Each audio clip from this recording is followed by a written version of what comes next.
Good morning, good afternoon, good evening, whenever this video finds you. I hope you're having a rad time. I'm the Figure Dude, and on today's custom figure review, we're going to take a peek at my custom Al Snow. Without further ado, let's talk about some figures, dude.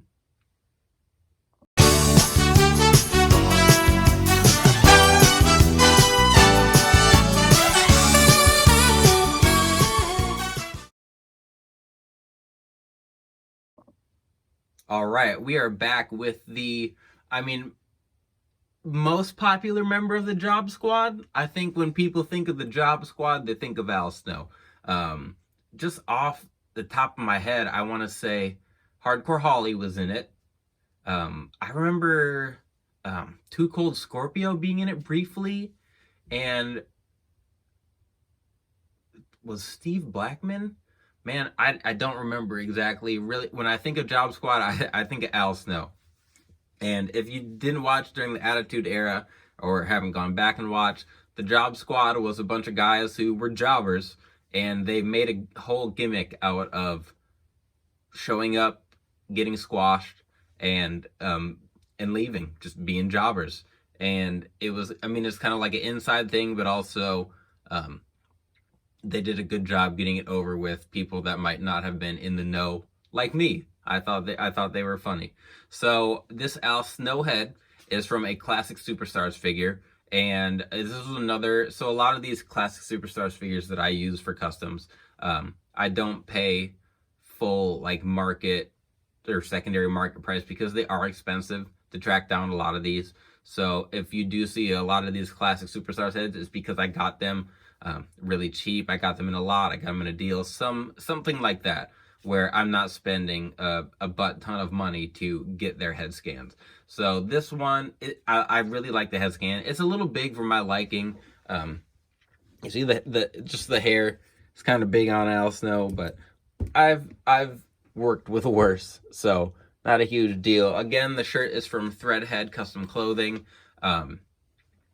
I love it. He always had that midriff Job Squad shirt, and actually I'll take it off so you can see underneath. So underneath he just has a normal singlet body, and I use like some Arn Anderson legs, maybe. It was either Arn Anderson or Tully from their that 4-pack. That 4-pack came out. I was collecting then. I bought like all those 4-packs when they were on clearance before I really got into making customs. Like I kind of was, but I got those 4-packs. And if you don't know what I'm talking about, Target had 4-packs, and the 4-pack Elite 4 Horsemen box set went on clearance big time because they produced a ton, and they just really, I don't think they sold great. So that's kind of where I started with buying bulk stuff, was that 4-pack. So we've got some of those legs here. The torso is the typical singlet Jack Swagger torso, just some generic arms, some boots from a Brian Pillman Elite. I got a few of those too, like the 47A or B, I think it was. Use those boots.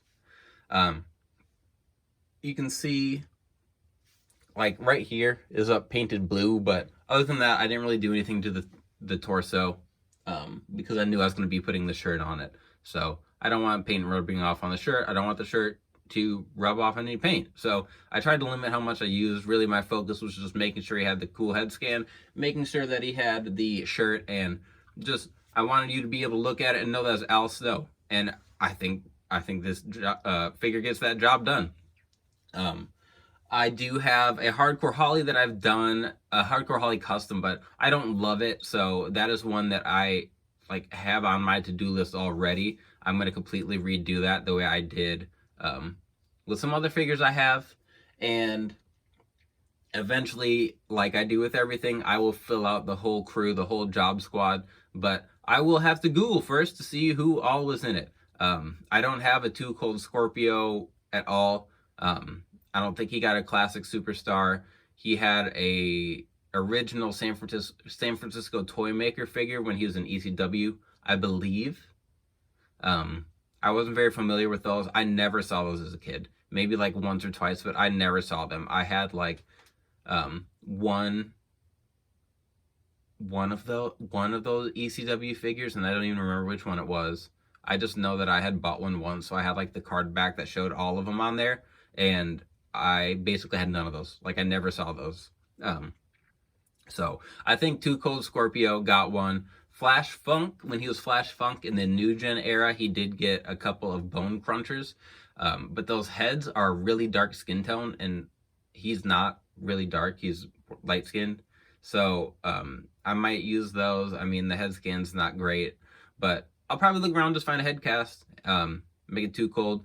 Anyway, this is supposed to be about Al Snow and the Job Squad. So I love this Al Snow. I do plan on making an Al Snow when he was kind of past us, where he wore like long tights and was on his own. So that'll be coming too, eventually. Say eventually. I've talked about this. Eventually, I want everyone. I want everyone in my collection. If they wrestled, if they have a figure, if they have a head scan, I'm gonna find them. I'm gonna add them to my collection, and I'm just gonna have the entirety of wrestling history on my shelves in my basement. And I'm sure my wife will love it as I take over the rest of the basement. Anyway, that's gonna wrap up today's custom figure review. I hope you appreciated this review of Al Snow. One thing I am missing is head. What does everybody want? What does everybody need? And I didn't even include a head with my custom Al Snow. So I'll have to find a figurehead that I can use so that Al Snow can have head on my shelf. That is going to officially wrap up this review for today. Please like, share, subscribe, all that, comment. I love talking about figures. And remember, you can't buy happiness, but you can buy figures. Figure Dude, out.